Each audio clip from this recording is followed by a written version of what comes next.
ஹிந்தி மொழியில் கானா என்றால் உணவு, கானா என்றால் பாடல். இது இரண்டையும் பொருத்தி பார்க்கும்போது வயிற்றுக்கு இங்கு உணவில்லை எனில் செவிக்கும் சிறிது ஈயப்படும் என்பது நமக்கு நினைவுக்கு வருகிறது. பசிப்பட்டினியால் வாடும் ஏழைகளுக்கு பாதி உணவு பாடல்கள் என்றால் நம்ப கடினமாக இருக்கும். ஆனால் உண்மை அதுதான். கிராமத்தை பாருங்கள். விதை விதைக்க, நாற்று நட, களை பிடுங்க, கதிர் அறுக்க என்று ஒவ்வொன்றுக்கும் ஒரு பாடல் உண்டு. பிறப்பு, வளர்ப்பு, பருவமடைதல், திருமணம், பிள்ளைப்பேறு, தாலாட்டு, ஒப்பாரி என்று வாழ்க்கையின் எல்லா நிலைகளிலும் எல்லா அம்சங்களிலும் பாடல்கள் தனியிடம் வகிக்கின்றன. பசியின்றி வாழ்ந்தார்களோ இல்லையோ இசையோடு வாழ்ந்திருக்கிறார்கள். கிராமிய பாடல்கள் என்பது இலைமறை காயாகவே இருந்து வந்தது. ஆய்வாளர்கள் தங்கள் கவனத்தை கொஞ்சம் அந்த பக்கம் திருப்பி மரத்தை உலுக்கிய போதுதான் மறைந்திருந்த கனிகள் வெளியே வந்து நம்மை ஆச்சரியப்பட வைத்தன. இலக்கண விதிகளுக்கு இவை உடன்பட்டவையோ இல்லையோ தெரியாது. ஆனால் மக்கள் இதயங்களின் துடிப்புக்கு இவை நெருக்கமுடையவையாக இருந்தன. பண்டிதத்தனம் களவாத எளிமை, பரவசமூட்டும் இனிமை, இவைதான் கிராமிய இசையின் அழிக்க முடியாத அடையாளங்கள். கிராமத்தின் கதை இது. நகரங்களின் கதை கொஞ்சம் வித்தியாசமானது. கிராமத்தின் விசாலம் இங்கு கிடையாது. வறுமையும் அந்த அளவுக்கு என்று சொல்ல முடியாது. ஏனெனில் தொழில் வாய்ப்புகள் அதிகம். ஆனால் எல்லாமே குறுகியவை. குடியிருப்பு, குடியிருக்கும் சந்துகள், மனம், ஆயுள் எல்லாமே குறுகியவை. ஒரு விதத்தில் ஆறுதல் தருவதாக இவர்கள் எண்ணுவது குடிகெடுக்கும் குடியைத்தான். இங்கேயும் போதை தலைக்கேறியதும் போட வேண்டியது ஆட்டம்தான். ஆட்டம் பிறப்பின் போதும் உண்டு, இறப்பின் போதும் உண்டு. அவற்றிற்கு ஆதார சுருதி இவர்களது தனி கலாச்சாரத்தில் உதித்துவிட்ட கானா பாடல்கள். இவைகளை இயற்றுபவர்களை வரகவிகள் எனலாம். ஏனென்றால் இம்மென்றால் ஒரு பாடல், அம்மென்றால் ஒரு பாடல் இயற்றி விடுவார்கள். இப்போது ஒரு கானா கலைஞரை சந்திக்கப் போகிறோம். வாருங்கள். எப்படி இருக்கீங்க? நல்லா இருக்கேன் சார். வாழ்க வாழ்க. இது என்ன மரம்? என்ன கானாவா கானாவா? அது கானா. கானா விஜி என்னது இது? அதாவது சார், எனக்கு ஆரம்ப காலங்களில் பேர் கிடையாது. அப்போ வந்து மரண வீடுகளில் போய் நான் சிறு பிள்ளையிலே இருந்து இறந்தவர்களுக்கு மேலே பாடுறதுனால மரண வீட்டுக்கு கானா பாடுறதுனால மரண கானான்னு வந்தது. ஆரம்ப காலில் என்னுடைய நண்பராகிய அவங்க பாலியல் தொழில் இருந்தாங்க. அவங்களுடைய பேர் வந்து விஜி. ஓ, பொண்ணு. ஓஹோ. என்னோட ஆரம்ப காலங்களில் அவங்க தான் என்னுடைய ரொம்ப உணவு இதெல்லாம் கொஞ்சம் கொடுத்துருந்தாங்க எனக்கு சின்ன பிள்ளையா இருக்கும்போது. அவங்க இறந்து போது பின்னால அவங்களுடைய பேரு விஜய் கூட இருந்த பையன் என்ன சொல்ல போய் என்னுடைய பேர் விஜய் அடையாளப்பட்டது. அந்த பெண்மணியோட பேரு. சரி, அவங்க பாலியல் தொழில் செய்யறதா சொன்னீங்க. அது ஒரு புறம் இருக்கட்டும். உங்களுக்கும் அவங்களுக்கும் என்ன மாதிரி உறவு வகை நேசம்? இது வெளியே சொல்ல முடியாத ஒரு உறவு. இது எப்படி? அது அம்மா மாதிரியா, அக்கா மாதிரியா? ரொம்ப உயர்வா நினைக்க சொல்லுது. எனக்கு உறவுகள் மேலாம் நம்பிக்கை இல்லை. அவங்கள அக்கா மாதிரி, அம்மா மாதிரி, தங்கை மாதிரி, இந்த மாதிரி உறவுகள் மேல் நம்பிக்கை இல்லை. ஆனால் அதையும் தாண்டி ஒரு உறவு எனக்கு. அவங்க வந்து முக்கியமான ஒரு உறவுகள்ல வைக்கலாம் அவங்கள. சரி, உங்களுக்கு அப்பா தெரியாது, அம்மா தெரியாது, அண்ணன் தம்பி யாரும் இல்லை, அதனால உறவுகள் இல்லை, அது வேற. இப்போ உறவுகள் இருக்கா இல்லையா? இருக்குங்க. யாரு? என்னுடைய மனைவி. வேற? என்னுடைய 3 குழந்தைங்க. ஆனா பெண்ணா? 2 ஆண் குழந்தை, ஒரு பொண்ணு. உங்களுக்கு உறவுகள் வாக்கிறது இல்லாட்டி வாச்சிருந்தால் அது அபூர்வம்னு தான் நான் நினப்பேன். அதுக்கு காரணம் உங்கள் மேலே உள்ள அன்பா இல்லை இறக்கமா? இல்லை, இந்த சந்தேகம் எனக்கும் இருந்தது நிறையா. ஆனால் என்னுடைய மனைவிகிட்டே நான் அடிக்கடி கேட்குற விஷயம் இப்படி தான். என் மேலே நீ அனுதாபப்பட்டியா ஆசைப்பட்டியான்னு கேட்பேன். அவங்க சொல்லுவாங்க ஆசைதாப்பட்ட அப்படின்னு. எனக்கு அனுதாபப்பட்டிருந்தா நான் எப்பயும் விட்டுட்டு போயிருப்பேன். அனுதாபம் பிடிக்காது. ஆசைப்பட்டதுனால இது வரைக்கும் இருந்துட்டு இருக்கிறேன். ஷபாஷ் ஷபாஷ் ஷபாஷ். நல்ல தம்பதிகள். குழந்தைகள் பள்ளிக்கூடம் போகுதா? என்ன படிக்குது? பெரிய பையன் 5வது, 2வது பையன் 4வது, பொண்ணு 2வது. இந்த மரணம் இதை போய் பேரா போச்சிருக்கீங்களே, கொஞ்சம் சங்கடமா இல்லை? ரொம்ப பெருமையா இருக்கு. ஏன்? ஆமா. என்ன பெருமை? தமிழகத்திலே தன் பேருக்கு முன்னால் தகப்பனுடைய பேரை தான் எல்லாரும் போடுவாங்க. ஆனால் மரணத்தையே தனக்கு முன்னால் பேரா போட்டுவன் நான் ஒருத்தன் தான். அந்த ஒரு பெருமை மிகப்பெரிய பெருமை இல்லையா? என்ன காரணம்? இல்லை, நான் வந்து மரண கானான்னு ஒரு கானா பாட்டை நானே ஏற்றி பாட ஆரம்பித்தேன். ம் சிறு வயது முதல் சுடுகாட்டில் இருந்த அனுபவங்களில் ம் ஒரு பிணம் வந்து 30 நாளில் உடல் எப்படி இருக்கும், ம் 60 நாளில் எப்படி இருக்கும், 90 நாளில் ஒரு உடல் எப்படி இருக்கும், இந்த மாதிரியான அனுபவங்களை பாடல்களில் தொகுத்து பாடத் தொடங்கினேன் ஆரம்ப காலங்களில். நமக்கு தான் ஆனாவனாவே தெரியாது. அப்புறம் நம்ம பாடல் எழுதுகிறோம், பாடல் படிக்கிறோம்னா என்ன ஐயா இது? அனுபவ கல்வி தான். ஆ அனுபவ கல்வி தான். யார் உங்களுக்கு குரு? கானாவுக்கு பார்த்தீங்கன்னா 1000 விளக்கு செல்வான்றவர் தான் என்னுடைய குரு. இப்போ உங்களுக்கு எழுத்துக்கள் தெரியாது, ஆனால் கேள்வி ஞானம். கேள்விங்க கேட்டு கேட்டு கேட்டு கேட்டு கேட்டு கேட்டு பாடும். எத்தனை மொழியில் கேள்வி ஞானம்? இல்லை, தமிழில் உண்டி தான் எனக்கு. இதை விட்டால் நமக்கு வேற ஒன்றும் இல்லை. மொழி ஒன்றும் இல்லை. தமிழில் இந்த என்னென்ன வார்த்தைகள் பேசுகிறாங்க மக்கள்ன்றதை தெரிஞ்சு வச்சுக்கிட்டு அதை தூக்கி போட்டுக்கிறது. அதை சுத்தமாக பேச முயற்சி செய்வேன். ஓ, டிவியில் தொலைக்காட்சியிலலாம் வரதை பார்த்து அந்த வார்த்தைகளை அந்த வார்த்தை எடுத்து வச்சு பேச எல்லாம் பேச்சு வழக்குள்ள பேச்சு வழக்கில் உள்ளதான். அந்த பாடலை வச்சு நீங்களே பாட்டு கேட்டுருவீங்க. பாட்டு கட்டி நீங்கள் இயற்றின முதல் பாட்டு ஞாபகம் இருக்கா? சரியா ஞாபகம் இருக்குது. அதை வந்து என்னுடைய 13வது வயசுல அப்போ வந்து தாம்பரத்தில் ஒரு சுடுகாடு இருந்தது. அதில் வந்து வெட்டியான் பாடுற மாதிரி நானே சித்தரிச்சேன். ஒரு வெட்டியான் வந்து ஒரு பிணம் வந்துருச்சுன்னா அவன் சோகத்துல எப்படி பாடுவான்றதை நானே சித்தரிச்சு ஒரு பாட்டு போட்டேன். அதுதான் என்னுடைய முதல் பெரிய பாடல். அதற்கு கிடைச்ச அனுபவங்கள் என்னன்னு கேட்டிங்கன்னா, ஒரு 2 பேர் கதறி அழுதாங்க அந்த பாட்டை கேட்டுக்கிட்டு. சரி, அவங்கள அள வச்சு அந்த பாடலை கொஞ்சம் பாடி காட்டுங்க. நீயே மாயம் நீயே உலகம் நீயே வந்தியோ,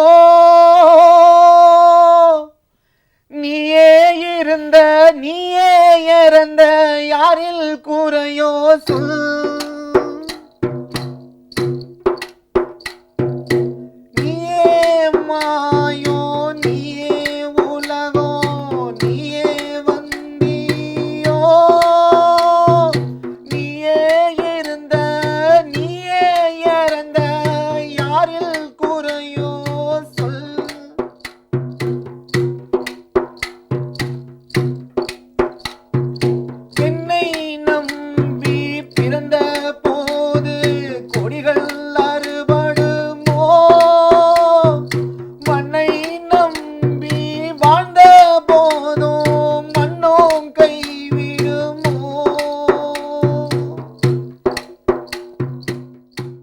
நம்ம பாடினதில் இந்த மரணங்களுக்கு மட்டும்தான் பாடுறது உண்டா, எல்லாருக்கும் போயிட்டு பாடுவோமா?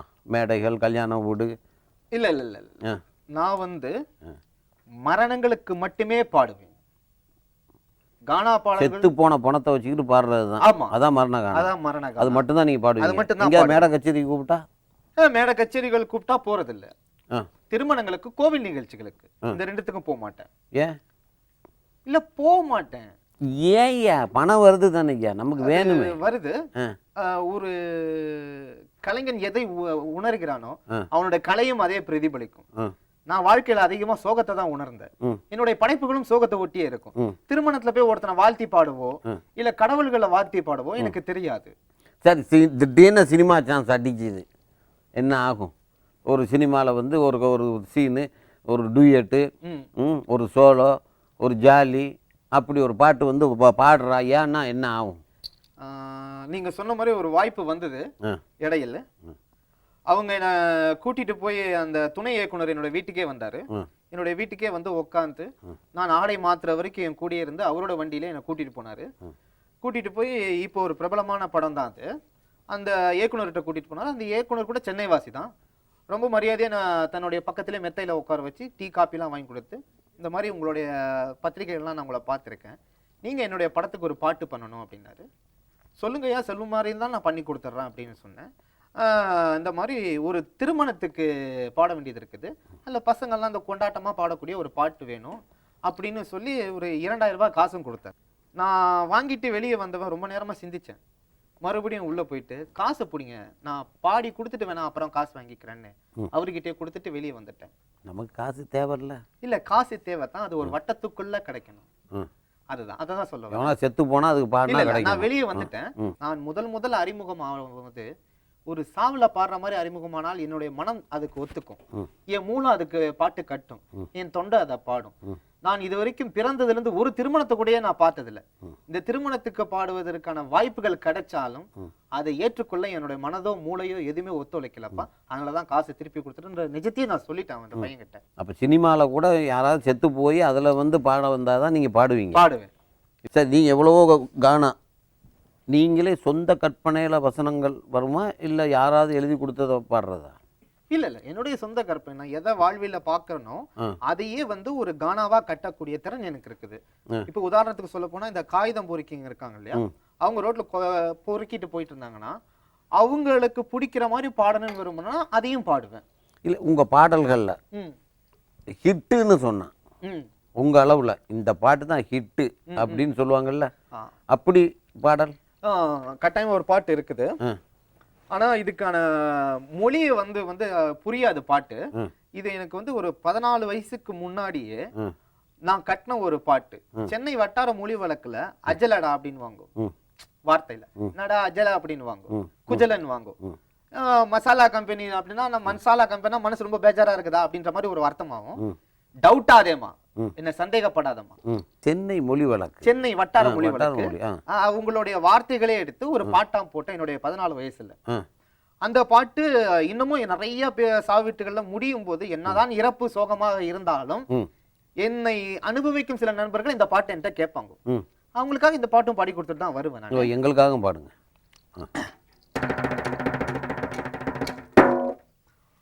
அஜல உஜல மசாலா கம்பெனி புல்புல்லா ரசகுல்லா பிஸ்கோத் கம்பெனி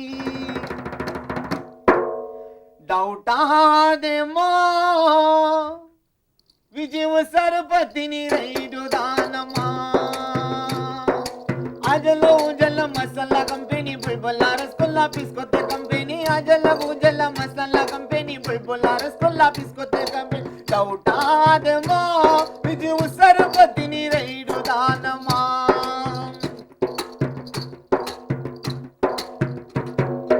அஜல உஜல மசாலா கம்பெனி புல்புல்லா ரசகுல்லா பிஸ்கோத் கம்பெனி டவுட்டாதமோ விஜய சரபத்தினி ரைடு தானமா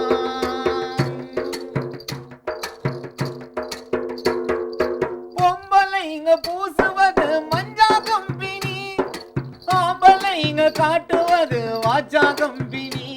ஓ மூக்கல்ல கீர முன்முது மூக்குத்தி முன்னுக்கு பின்னுது, ஓ காலில் கீர பாட்டா செருப்பு டாட்டா காட்டுது. ஓ மூக்கல்ல கீர முன்முது மூக்குத்தி முன்னுக்கு பின்னுது, ஓ காலில் கீர பாட்டா செருப்பு டாட்டா காட்டுது. ஏ அஜல உஜல மசாலா கம்பெனி புல்புல்லா ரசகுல்லா பிஸ்கோத் கம்பெனி டவுட்டாதமா விஜய சரபத்தினி ரைடு தானமா.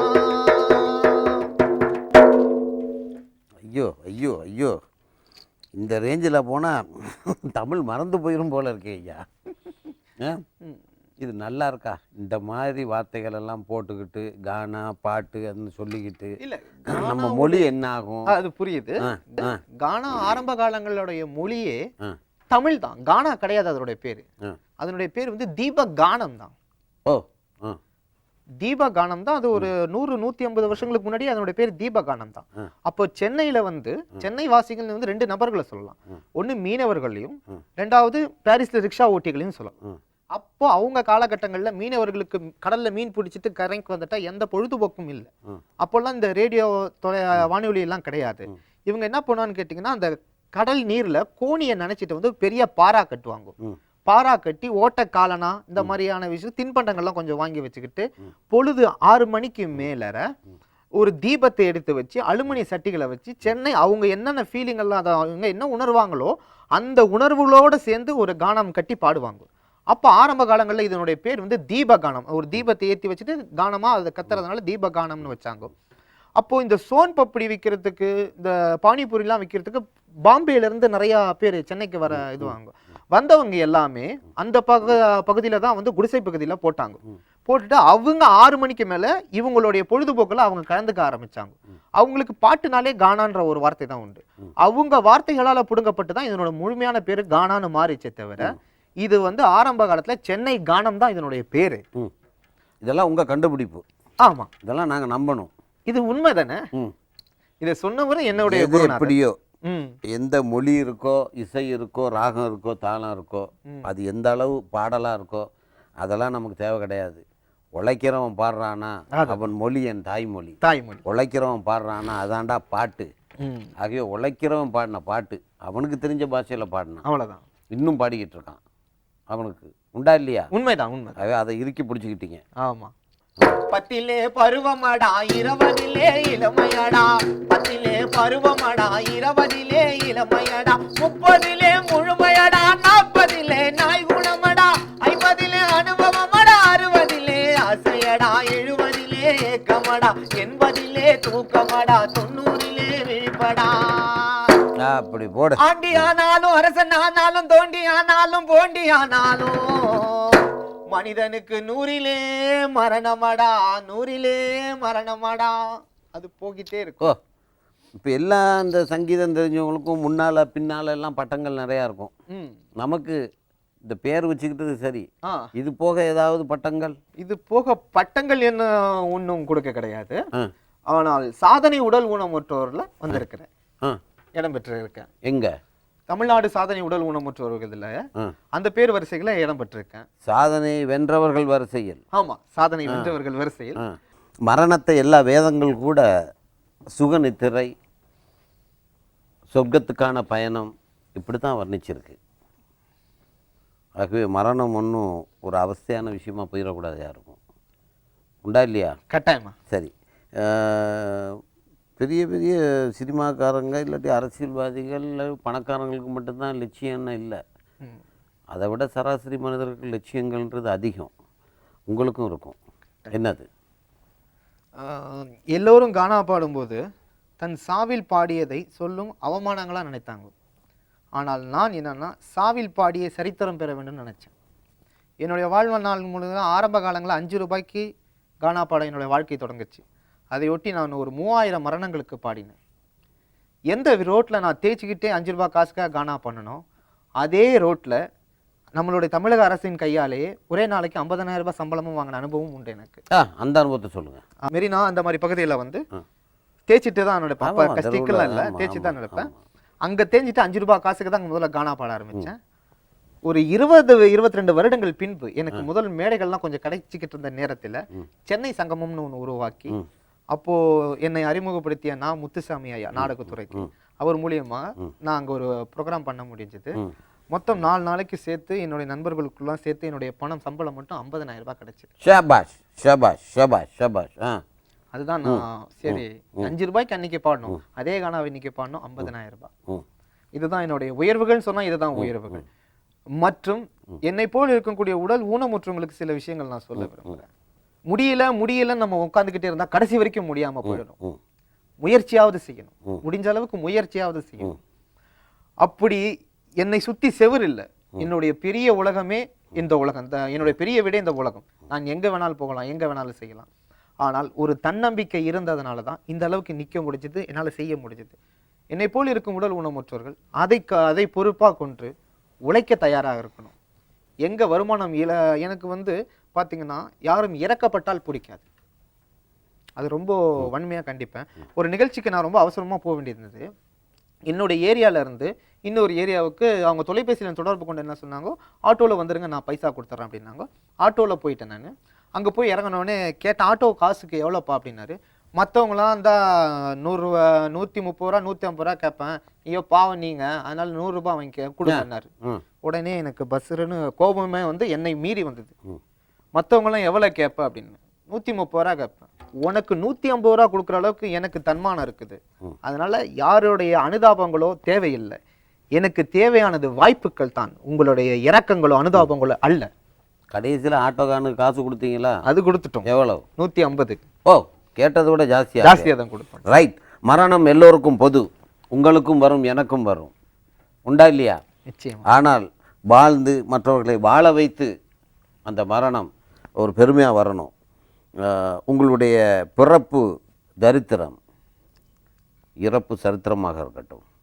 அதற்கு அந்த சரித்திர பதிவுகளை ஏற்படுத்த இறைவன் உங்களுக்கு நீடித்த ஆயுளையும் நிறைஞ்ச ஆரோக்கியத்தையும் கொடுக்கணும்னு வேண்டி எல்லோருக்கும் பொதுவான இறைவனிடம் வேண்டி விடைபெறுறேன். நன்றி, வணக்கம். இயற்கையின் இயக்கங்களை உள்ளடக்கியது இசை. காற்றின் அசைவில் கூட இசை இருக்கிறது. இவை அனைத்துக்கும் ஆதார சுருதி 72 மேலகர்த்தா ராகங்கள் என்று சொல்கிறார்கள். தொண்டையின் கண்டத்திலிருந்து வெளிப்படும் அத்தனை சப்தங்களுக்கும் இசை வடிவை கொடுக்கக்கூடியவை இந்த ராகங்கள். ஒரே ஒரு குறைபாடு, இந்த அரிய பொக்கிஷம் மேட்டுக்குடியினரின் தனிக்காட்டு ராஜ்யமாக ஆகிப்போனதுதான். அதனால் அவர்களுக்கும் அடித்தட்டு மக்களுக்கும் இடையிலான இடைவெளி அகன்று போனது. இந்த இடைவெளியை இட்டு நிரப்ப வந்ததுதான் திரை இசை. இது பாமரர்களை உடனே பற்றி பிடித்து கொண்டது. ஆனால் இசை பண்டிதர்கள் இதை ஏற்க மறுத்தனர். இது இசையே இல்லை என்றும் அங்கீகரிக்கவும் தயங்கினர்.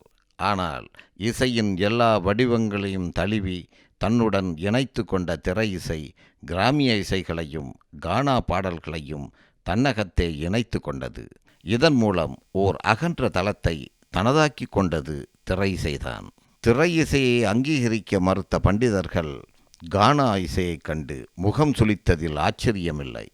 ஆனால் அது பற்றி கானா கவலைப்படவில்லை. ஏனெனில் அது மக்கள் இசை. மக்களிடமிருந்து ஆதரவு அமோகமாக இருந்தது.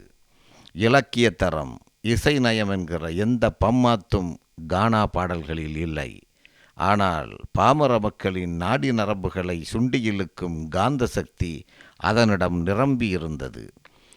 ஒன்றின் ரசனைக்கும் புகழுக்கும் அளவுகோல் அது எந்த அளவுக்கு மக்கள் மனதில் இடம் பிடித்திருக்கிறது என்பதுதான். அந்த வகையில் அடித்தட்டு மக்களின் மனதில் கானா இன்று அரியாசனை போட்டு அமர்ந்திருக்கிறது.